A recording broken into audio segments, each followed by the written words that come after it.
Hello, ako po muli si Sir Louie. At ang pag-aaralan natin ngayon ay may kinalaman sa input, storage, process, at output devices. Let's go! And all I feel is blue. Black. Ang ating learning objective ngayon sa ating computer hardware ay ma-identify yung input, storage, process, tsaka yung output device. Pagkatapos, kailangan ay ma-explain natin yung basic function ng input, storage, process, at output devices. What is a computer? Marami yung nag-explain na ito po ay para mapabilis yung trabaho natin, para mapagang ang buhay natin. Pero ang totoo, pinakasimple lang po na meaning ng computer ay ito. Literally means to compute or to calculate. Baka sabihin nyo, di sir, para lang siyang calculator. Hindi. Kasi ang computer po, sabi dito, is a general term for electronic devices which process data. Ang mga pinoproseso niyang data is 1 and 0. Yun po yung kinukompute niya to generate the desired information. Halimbawa, gusto niyong information ay may sounds, may graphic, may moving picture or video, nakakapaglaro kayo ng games. Yun yung mga information na gusto niyo mag-output sa inyong computer. So, yun po yung ibig sabihin ng computer. Pag-usapan natin ng maikli, yung mga maling katawagan dito sa ating computer. Sabi nila, itong part na to ay CPU. Pero, ang CPU po ay itong itsura. Yan. At ang CPU na ito, it's either patusok or walang paa, ay nandito po sa loob ng computer na to. At ang tawag natin dito ay system unit. Simulan natin. Ang input devices po is a device used to provide data and control signals to an information processing system. Ibig sabihin, pag wala po ang mga input devices, hindi po gagana ang computer. Hindi po nag-iisip ng kusa ang mga computer. Kailangan pong merong mag-i-input sa kanila ng mga data. At ang basic input devices na meron po tayo, sa palagay nyo, no? Tama kayo. Yan po yung keyboard tsaka mouse. Okay, pag-usapan natin yung iba't ibang uri ng input devices. Unahin natin si webcam. Si webcam po, this device captures either still pictures or motion video and with aid of software can transmit its video on the internet in real time. So, ginamit ko kanina ay webcam. Ayan po yung itsura.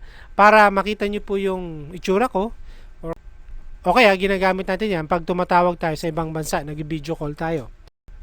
So, yan po ay input device. Okay? Next po, we have the scanner. Ang scanner po, sabi dito, is an input device that scans documents such as photographs and page of text. Pag in-scan po yan, from the word scan, yung or text, yan po ay magiging digital format. Ito po yung itsura nung scanner. Yan, ano.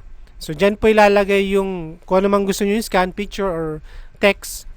Tapos, yung NSO na to, pag in-scan natin, magiging digital format na po siya. Next, joystick. Ang joystick po is an often used to control video games. So, madali lang unawain yan. So, again, ang joystick po ay input device. Next, we have the computer microphone. Ang ginagamit ko po ngayon. Sabi dito, ang microphone po as a device allows computer user tulad ko to input audio para maglagay ako ng audio dito sa ginagawa ko into their computer o into computer. So, yan yung itsura po ng ating microphone, computer microphone. Ito po. Next, we have the storage device. Nasa storage device na po tayo ha. Ang storage device po, any device o hardware device that store data. Naglalagay po siya ng mga 1 and 0 sa mga component na yan. Meron tayong tinatawag na primary storage device. Meron tayong tinatawag na secondary storage device at external storage device. May mga link po akong ibibigay sa inyo.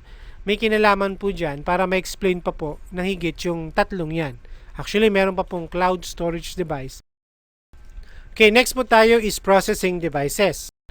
Ang device na to is computer that handle the intermediate stage of processing the incoming data. Ibig sabihin, yung mga ini-input na 1 and 0 ng ating mouse and keyboard ay pinoproseso niya para maibigay po as a data na kailangan po ng tao. Ito po yung itsura niya, processing device. Meron pong link sa baba para higit nyo pong maintindihan kung paano nagpo-function yung CPU. At isang example ng processing device bukod po sa CPU, ito pong tinatawag nating video card or graphic card. Sabi dito, is an expansion card which generates a feed of output images to display devices such as computer monitor. So isa siyang, sabi dito, expansion card para mas gumanda po yung output image niya or yung nadi-display niya po sa ating computer. Ito po ang itsura ng video card. Minsan ang tawag po nila dito ay GPU. Pero ang totoo, mas angkop siyang tawaging video card or graphic card. Bakit po? Kasi yung GPU na yon, ayun, nakakonekta po dyan sa video card. So, tinawag po siyang processing device kasi po, pinoproseso niyo po mainly yung mga video or images na galing po sa CPU. Mas pinapaganda po yung output pag dumaan po sa video card. Okay. Dito na tayo sa output devices. Ang output devices po, sa any piece of computer hardware equipment which convert information into human readable form. Sometimes na mahawakan, sometimes naririnig. Example po ng mga output devices, it can be text, graphics, tactile, audio, and video. Okay, isa sa pinaka kailangan nating output devices, hindi gagana ang computer natin nang wala ito, is a computer monitor. Ang computer monitor po is an output device that display video, images, and text. Ang pinakamaganda po, I suggest kung LED monitor na po ang ginagamit natin. Bakit po? Medyo mahal, pero mas mura po o mas onti lang po yung kinukonsumo niyang kuryente. Kaya yung bill ng electricity natin medyo bababa rin, So yan po yung example ng ating monitor. Ito po. Next na output device po natin is the printer. A printer is an external hardware device that takes the electronic data stored on a computer or another device and generates a hard copy. So yung mga bagay na print out is a hard copy. From the word external hardware, kasi hindi ito nasa loob ng ating system unit. Alam natin yung tsura, yan po yung printer, Linis ng printer ko, Luma na kasi. So anyway, yan ang example ng printer. Next, we have the computer speaker. Sabi dito, is an output hardware device that connects to a computer to generate sound. Siguro lahat tayo alam na ito. Masabi natin computer speaker siya pag nakita natin yan. Ito. So yan po yung ating computer hardware, input, output, storage, tsaka processing devices. Salamat po sa panonood, and please don't forget to subscribe.